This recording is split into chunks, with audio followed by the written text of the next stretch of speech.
ladies and gentlemen, and welcome to yet another discussion with Wesley and I, because we don't have a name for the show yet, but we're going to come up with one at some point. But today... Leave your suggestions in the comments below. Yeah, leave your suggestions, please. We wanted to come up with one before this, but it's been a long day, and we really want to get this content out. So, anyways, today, like usual, I have Wesley joining me, and we're going to be talking a little bit about this new game called Maize. It's an indie game, kind of a walking simulator puzzle game that has you wake up as a piece of corn and kind of explore and try and figure out what the hell's going on. That's kind of the best way to describe my first impressions of it so far. You woke up as a piece of corn? What game are you playing? Maize, actually. There's no context, Max. You don't know what you are. No, in the I'm pretty sure in the email it says you're a piece of corn. I thought you play as one. I'm pretty sure it says you play as one. Unless you are that a person. That is not my experience with the game. And I've played the whole game, and that was not my experience. So either we're playing a different game or you got a lot more out of it than I did. Oh, I just assumed you were a piece of corn this whole time. I have not beaten it, by the way, full disclosure. Okay, well, that's good to know. Goodness. So you're not a piece of corn, Max. Okay, well, that's good to know. I feel like that's a spoiler. I guess. I guess we should put spoiler warnings up. Yeah. Well, honestly, now that I think about it, if I'm really paying attention to what's going on and putting some critical thought there, that does make sense. You're way shorter than any of the corn, and a lot of the story is revolving around humans and stuff. So it makes sense. Also, another point. I believe this game is 2 years old.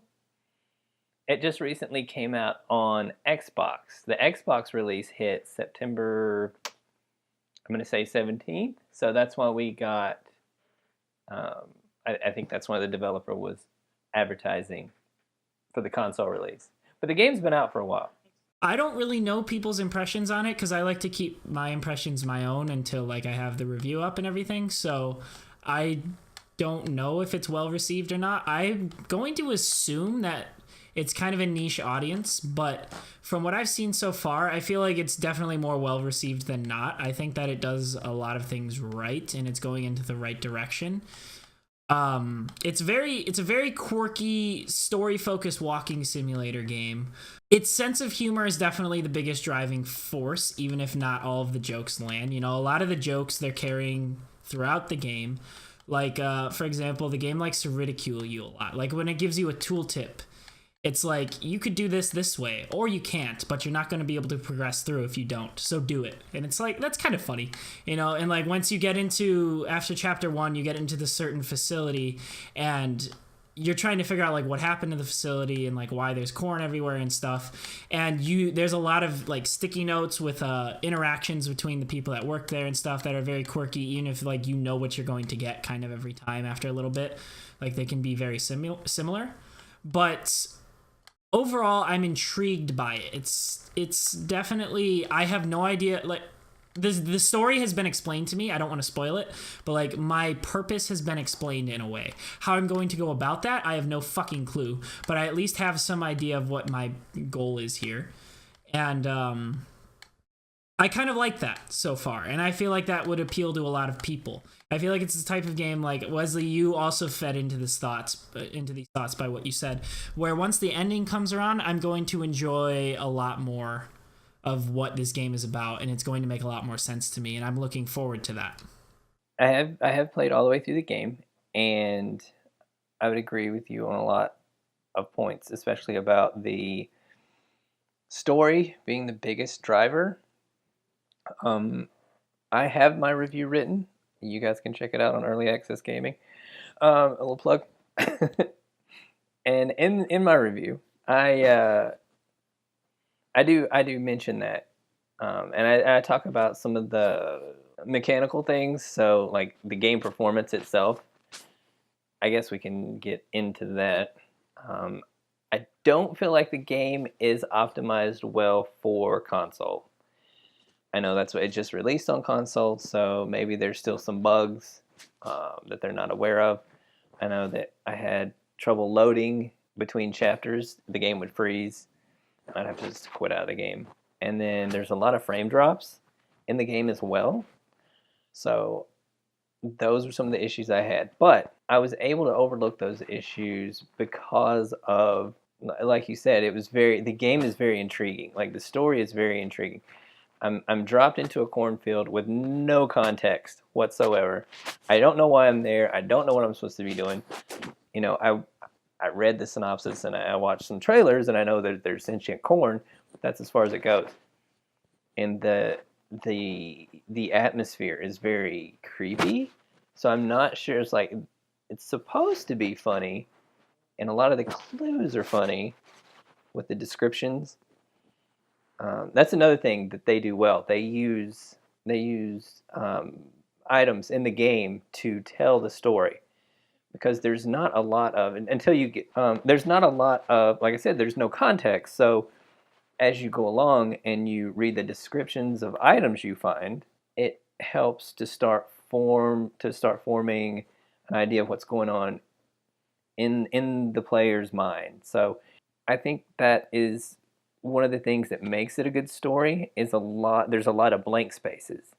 And as the player, you fill in those blank spaces, with your imagination. So the game can be, or the story of the game can be as exciting as you make it up to be in your head. But you don't know that you're doing that, I think, just by the way that the story is put together. So props for that. I think they did an excellent job in that respect, with the storytelling. I agree. Like that's a great point, because like you said, there's no context. You don't really know what the hell's going on, and you won't unless you like kind of search that out. Like players who sort of get what the game is attempting to have you do in the first chapter and everything. Once you start kind of figuring things out, if you're really paying attention, a lot more is revealed to you. And honestly, it even those items will like give you hints on what to do, like on where to go next and stuff like that, which is really cool. And they do it in a very clever way. Like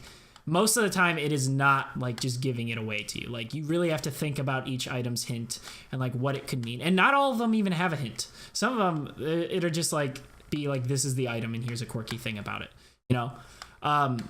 which is cool. But like I'd have to say, like, they've been kind of spot on with the writing as well. Like a lot of that could have been really dumb, but a lot of the items I've been finding so far and everything, I've found myself laughing at a lot of the stuff that they have in the game so far. It's a pretty interesting sense of humor.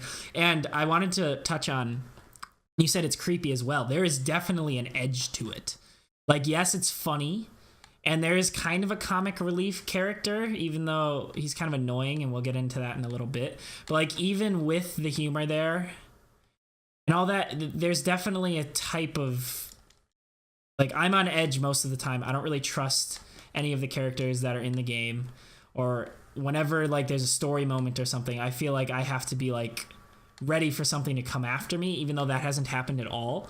And to be honest with you, even when looking at the marketing for the game, when I applied for this code, I thought this was going to be a horror game. That's what drew me to it. But there's just like a creepy edge to it. And I think that's also something they pulled off very well. Like props to them for that. It is very dark.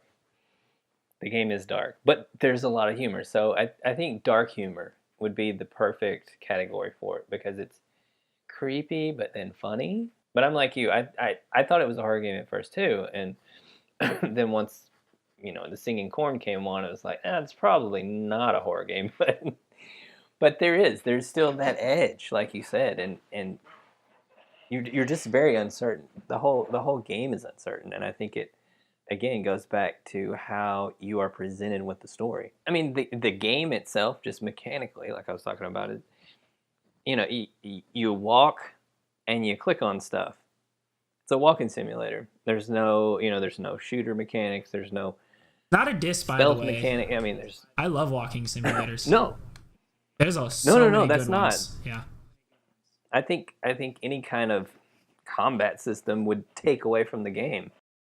I think some people, there's a stigma with that word. With a walking sim? Yeah, I can see that, I guess. Because there's some bad ones out there. And I think that would maybe leave a bad taste in someone's mouth if they had a bad walking sim that was just, kind of boring or mediocre. But this is not. This is not one of those. But like as I was mentioning earlier, there is the comic relief, and there is a character so far that just, I get what they were going for, but there is no relief from his comic relief, at least so far. And it's just kind of grating, to be entirely honest with you. Even from the start, I was kind of like, all right, where is this going to go with this guy? But, and I don't want to get into too many spoilers, but you'll know who we're talking about pretty quickly. And like, it's sort of another gameplay element that the game adds, but it's definitely not necessary in my opinion. Wesley, I take it you know who I'm talking about?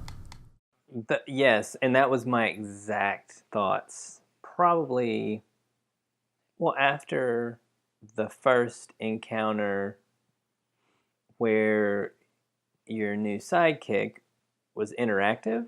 Yeah. And like you, I know what they're going for, but so annoying. And not annoying in a good way, like not in a humorous, annoying, like I don't know, the bumbling sidekick or whatever. It was just the constant berating. Berating and great. Like I think also maybe from the other type of humor displayed in the game, it might have been intentional. I think he was intentionally supposed to drive the player a little crazy. I could see that. That had to be it. I mean, because there's no way they went through that thinking this is just hilarious the whole time. It's not necessary. The sidekick, the companion, is not necessary. He is not necessarily comic relief. I know that we've labeled the sidekick as comic relief, but now that I think about it, it's not. And like you said, there's no relief. So I almost think that it's intentionally supposed to drive the player crazy. Yeah. No, actually, I can definitely see that based on this so far, because it is like, it's pretty contrasting to just like the sense of humor in the game in general. Like, don't get me wrong, there's a lot of like blatant rudeness in the game, but it's like quirky blatant rudeness. This is not quirky. This is just like rude. And not that I'm butthurt about it. I'm not trying to say like the game offended me, because it didn't in any way, shape, or form. It's just, again, it's just annoying. Like, but yeah, if that's the case, if it's supposed to be annoying, then they did that very well. And like we said earlier, the game has drawbacks like that, but I'm pushing through that without question. Like, it's not enough to make me want to put the game down. It's just like something I kind of ignore at this point, because it's constantly there. It is. Don't get me wrong, but again, I can ignore it. I am willing to ignore it to continue playing this game. Yeah, things like that are, for me, I have ignored him as well. Even though he's there all the time, it's the other aspects of the game make that easier to deal with, or they take away from, like, I'm not focused solely on the incessant squeaking of this character. Yeah.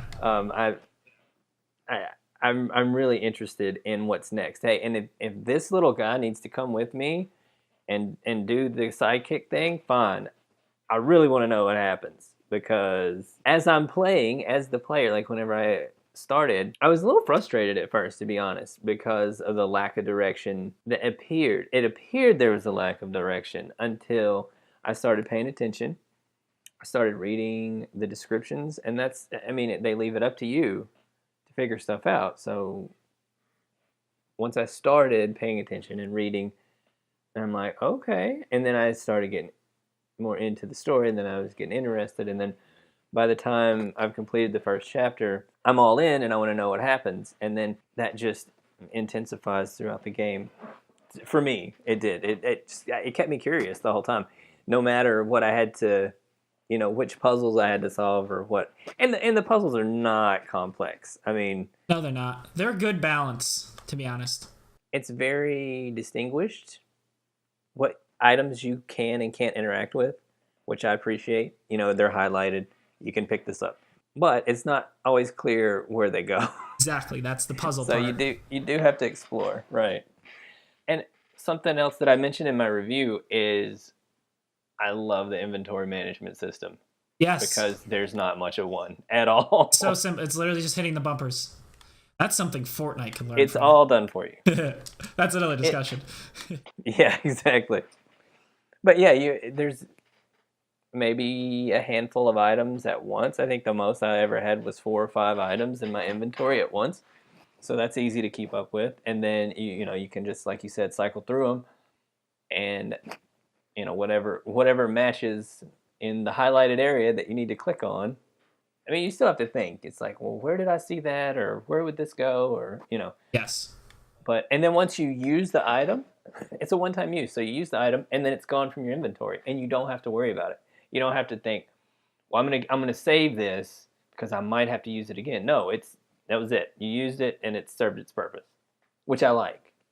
You're very focused on just getting through the game. There's none of that kind of shit.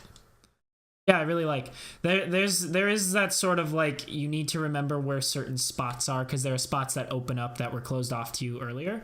But the game also does a good job of like telling you. It literally says, "All right, this spot is open, go to it."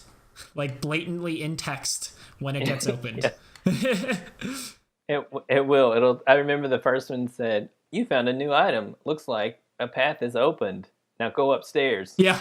It's like, oh, okay. Exactly. The items are definitely used in unconventional ways as well. Like this sidekick character, like you create it technically, and you have no idea that that's what you're about to create at all.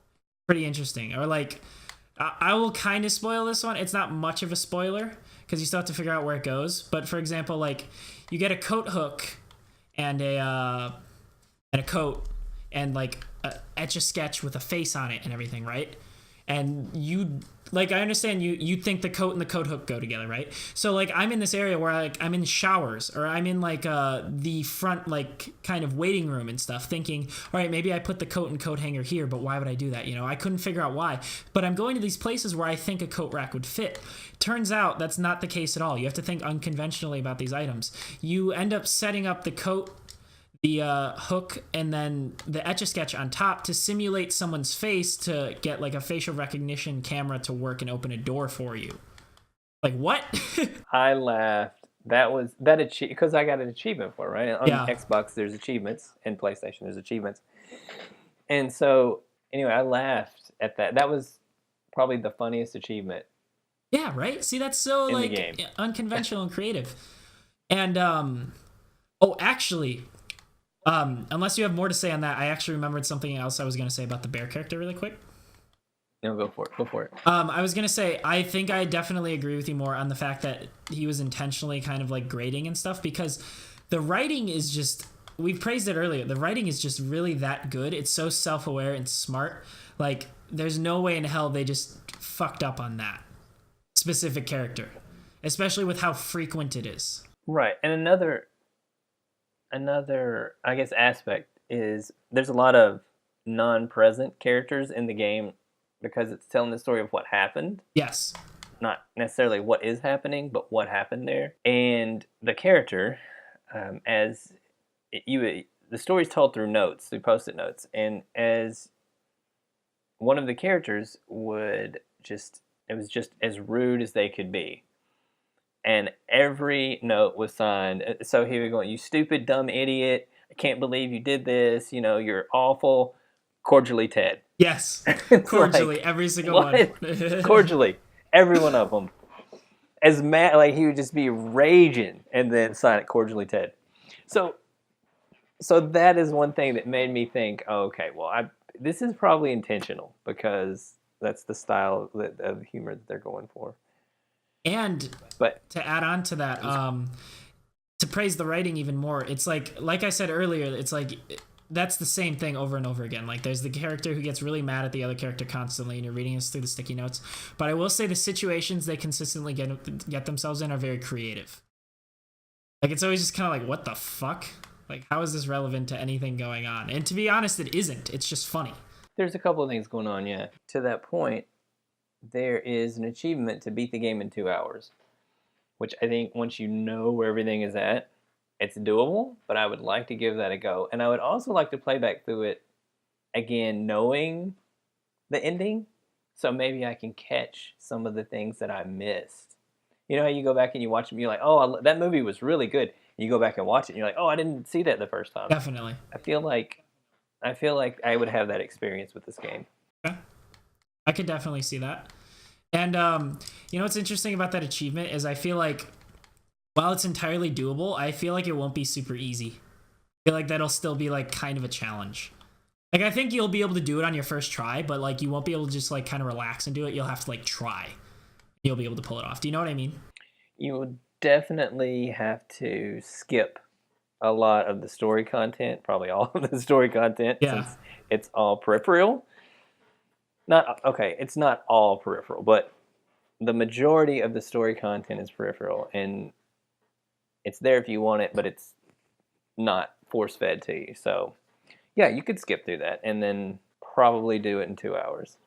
Well, it's an achievement, so it is doable. But yeah, I'd like the challenge. I'd like to try it. Yeah, I feel like we've said pretty much most on the game. Again, once you start it, like this is something definitely kind of push past the first hour. The first chapter, I don't even want to say it's weak, because now that I'm past it, a lot of my quote unquote problems with chapter 1 were more like me not being able to figure it out. While that is in a way the fault of the game, that is also part of its charm. So definitely just push past the first chapter. And if you don't like it after that, then the game isn't going to click with you. But don't judge it based on just that first chapter. Definitely push through, see what you're in for a little bit, because the game definitely takes a turn that you're not expecting. And I feel like that's just going to continually keep happening. And like Wesley and I were saying, that's intriguing to us. That's something like. So if you like that in games, it's definitely that type of game. So your expectations are going to be subverted. But yeah, that's pretty much it for this Maize discussion, I'd say. There's going to be a full review up on GameCast at some point.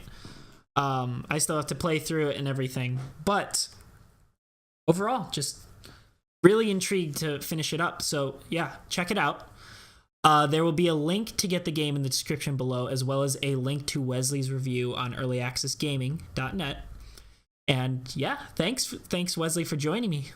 Thanks for having me. Of course. And, as always, guys, we do a lot of content here on the GameCast channel. We have other reviews of all these types of games. We have daily news, we have discussions on the gaming industry, and much more. So don't forget to hit that subscribe button. And, of course, let us know what you think about our discussion. Or if you've played Maize, let us know what you think of the game overall in the comments below. We love seeing what you guys have to say on our thoughts and discussions, as long as you're somewhat reasonable about them. But anyways, thanks again, guys, for watching. We will see you guys soon.